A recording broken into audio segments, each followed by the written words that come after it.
Welcome to Real Estate with Corinne. I'm Corinne Kern, broker with Bighorn Real Estate in Billings, Montana.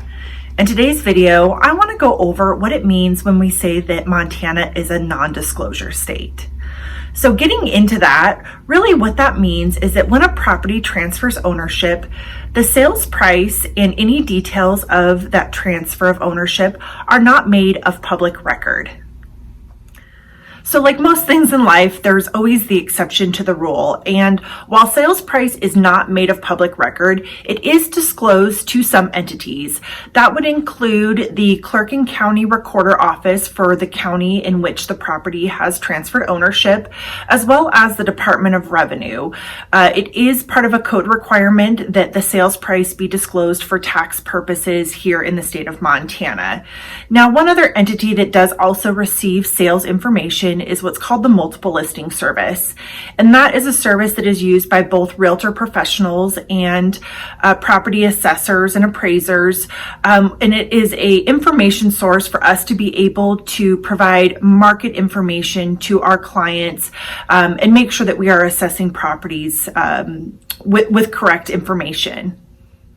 So being in a non-disclosure state makes it interesting as a consumer. A lot of people utilize online resources for evaluating properties such as Zillow and rely on those numbers to either come to an idea of what their home is worth, or when they're purchasing, they use that to give a valuation on what they should offer on the property.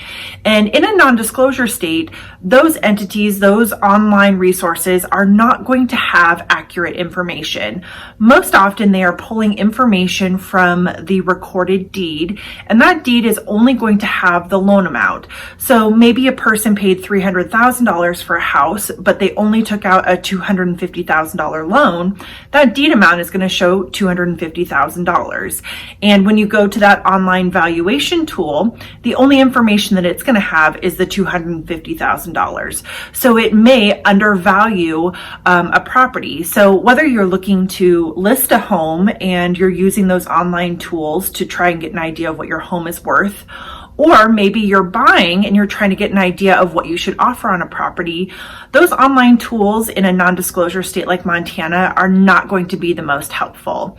Your best resource is going to be a realtor or a real estate professional who has access to that multiple listing service, because we are going to have the most accurate and up-to-date information on what properties are selling for and the details of those sales transactions.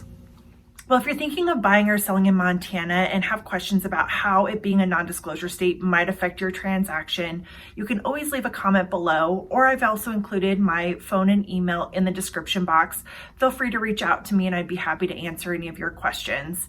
If you're new to my channel, check out my other videos. I've got great information on buying and selling, as well as information about Montana and the Billings area. And I do upload new videos every Tuesday, so please be sure to come back and check out next week's video. We'll see you then.